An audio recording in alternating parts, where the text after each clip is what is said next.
അപ്പോൾ നിങ്ങൾക്ക് ഒരു തേനും കിട്ടിയില്ലെങ്കിൽ സങ്കടപ്പെടേണ്ട. നിങ്ങളുടെ പറമ്പിൽ തൊടിയിൽ ഒരു ഈച്ചയുണ്ടെങ്കിൽ നിങ്ങൾക്കും നിങ്ങളുടെ അയൽവക്കത്തുള്ളവർക്ക് അത് നടത്തിത്തരുന്ന പരാഗണത്തിന്റെ മൂല്യം എന്ന് പറയുന്നത് വില മതിക്കാനാവാത്ത. അതുകൊണ്ടാണ് തേനീച്ച ഇല്ലാതെ വന്നാൽ ഭൂമി നിന്ന് പോകുമെന്ന് പറയുന്നതിന്റെ കാരണം. തേനീച്ചയില്ല വന്നത് അത്രയ്ക്കേറെ പ്രാധാന്യം തേനീച്ചകൾ. അതാണ് ശാസ്ത്രീയമായ അതിന്റെ വിശദീകരണം. പിന്നെ ഒറ്റ മനുഷ്യൻ ഉണ്ടാവില്ല. അപ്പൊ നമുക്ക് ചുമ്മാ അത് പുളുവല്ലേ നമുക്ക് വേണേൽ ചിന്തിക്കാം. നമ്മൾ അങ്ങനെയും ചിന്തിക്കണമല്ലോ. ചുമ്മാ പറഞ്ഞിട്ട് പോയാൽ പോരാ. പുളുവല്ലേ? കാരണം എന്താ? വേറെ ആരെല്ലാം പരാഗണം നടത്തുന്നുണ്ട്. തേനീച്ച മാത്രമൊന്നുമല്ല. ലോകത്ത് ഒത്തിരി പേര് വേറെ പരാഗണം നടത്തുന്നുണ്ട്. ഷഡ്പദങ്ങൾ ചെയ്യുന്നുണ്ട്, വണ്ട് നടത്തുന്നുണ്ട്, നൂറുകണക്കിന് ഉറുമ്പ് പോലും പരാഗണം നടത്തുന്നുണ്ട്. സസ്തനങ്ങളിൽപ്പെട്ട വാവല് വരെ പരാഗണത്തിന് സഹായിക്കുന്നുണ്ട്. കാറ്റ് പരാഗണം നടത്തുന്നുണ്ട്, മഴ പരാഗണം നടത്തുന്നുണ്ട്. ഇതെല്ലാം കൂടാതെ ആരുടെയും സഹായം ഇല്ലാതെ സെൽഫ് പോളിനേഷൻ, സ്വയം പരാഗണം നടക്കണം നൂറുകണക്കിന് ചെടികൾ നമുക്കുണ്ട്. പിന്നെ എന്നാ ഈ തേനീച്ചയില്ല എന്നാ കുഴപ്പം? അത് തേനീച്ചയുടെ ഫ്ലവർ കോൺസ്റ്റൻസിയാണ്, പുഷ്പസ്ഥിരത എന്ന് പറയും. തേനീച്ചയ്ക്ക് ഒരു പ്രത്യേകതയുണ്ട്. തേനീച്ച ഒരു സമയത്ത് ഒരേ തരം പൂക്കളിൽ കൂടെ പോകും. മറ്റൊരു ജീവി അങ്ങനെയല്ല പോകണം. നിങ്ങൾ പൂമ്പാറ്റ നോക്കിയോ? പൂമ്പാറ്റ ഒരു പൂവെ കിട്ടി അത് കൊങ്ങനയിൽ ഇരിക്കുന്നതാണ്. ഇച്ചിരി കഴിയുമ്പോഴത്തേക്ക് അത് ക്രൊട്ടലയിൽ ഇരിക്കുന്നതാണ്. അത് ചിലപ്പോൾ പിന്നെ ചീരയിൽ ഇരിക്കുന്നതാണ്. തേനീച്ച അങ്ങനെ പോകില്ല. തേനീച്ച തെങ്ങേൽ പോകുന്ന തേനീച്ച തെങ്ങിന്റെ പൂമ്പൊടിയിലൂടെ മാത്രമേ പോകൂ.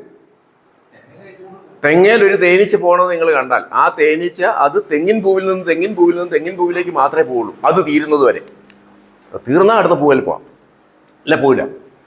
അപ്പോൾ അതിന്റെ തൊട്ട് താഴെ കാപ്പി പൂത്ത് നിൽക്കണുണ്ടാവും. അതിൽ വേറൊരു തേനീച്ച കാണും. ആ തേനീച്ച കാപ്പി പൂവിലേക്ക് പോകും. അതിന്റെ താഴെ ഒരു തൊട്ടാവാടി പൂത്ത് നിൽക്കണമെങ്കിൽ ആ തൊട്ടാവാടിയിൽ പോകുന്ന തേനീച്ച തൊട്ടാവാടിയിലേക്ക് പോകുള്ളൂ.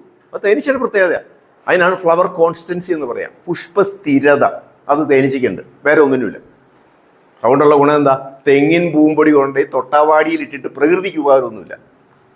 അപ്പൊ തേനീച്ച ഏറ്റവും കൃത്യമായ പോളിനേഷൻ നടത്തുന്ന ജീവിയാണ്. അതാണ് എൻ്റെ കാര്യം. ഇത്ര കൃത്യതയോടുകൂടി പരാഗണം നടത്തുന്ന വേറെ ആരുമില്ല. തന്നെയല്ല എൻ്റെ കണക്കൂടെ കേട്ട് നമ്മൾ ഞെട്ടും. ഒരു ദിവസം 1500 മുതൽ 2000 പൂക്കൾ വരെ തേനീച്ച പോകുന്നുണ്ട്. രാവിലെ ഒരു 5:30 ഇറങ്ങിയാൽ വൈകിട്ട് 6:45 വരെ ഇത് പണിയില്ല, പല തവണയായിട്ട്. ഒരു കാപ്പിയുടെ ഒരു കുടുന്നയിൽ തന്നെ 19 പൂവുണ്ട്. അതേ കൂടെ മുഴുവൻ ഈച്ച ഇങ്ങനെ പിരിവിരാന്ന് പോയിട്ട് അത് അടുത്ത കുടുന്നയിലേക്ക് പോകണം. നിങ്ങൾ കണ്ടിട്ടുണ്ട് അല്ലേ? അങ്ങനത്തെ എത്ര കുടുന്ന, ഒരു തണ്ടയിലുള്ള 10 കുടുന്നയും കഴിഞ്ഞിട്ട് ഒരു കാപ്പിയും കഴിഞ്ഞിട്ട് അടുത്ത കാപ്പിയിലേക്ക് ഈച്ച പോണില്ലേ? അപ്പോൾ ഒരു ദിവസം 1500 അല്ല 2000 എന്ന് പറഞ്ഞാൽ അത്ഭുതമില്ല, അത് കൂടുതലുണ്ടല്ലേ ഉള്ളൂ. ഒരു ദിവസം 1500 പൂക്കളെ പോകുന്നുണ്ടെന്ന് കണക്കാക്കിയാൽ, അതാ ഏറ്റവും മിനിമം കണക്കാക്കിയാൽ, ഒരു കൂടിനകത്ത് ശരാശരി സീസണിൽ 50,000 ഈച്ചയുണ്ട്. അതിനകത്തൊരു 35,000 ഈച്ച പുറത്തോട്ട് പോയിട്ടുണ്ടാവും. ബാക്കി പറക്കാൻ മേലാത്തൊരു കൂടിനകത്ത് കാണും ഒരു 15,000 പേര്. അപ്പോൾ ഒരു ദിവസം നടത്തിയ പരാഗണം എത്രയാണ്? 35,000 ഗുണം 1500 ആണോ? അപ്പം അത് വീട്ടിൽ പോയി കൂട്ടിയാൽ മതി, കാരണം കുറെ സമയം എടുക്കും. 35,000 ഗുണം 1500 പൂക്കളുടെ പരാഗണം ഒരു തേനീച്ച കൂടെ ഒരു ദിവസം നടത്തി തന്നു. എൻ്റെ മൂല്യം എത്രയാണ്? അപ്പോൾ ഒരു വർഷം.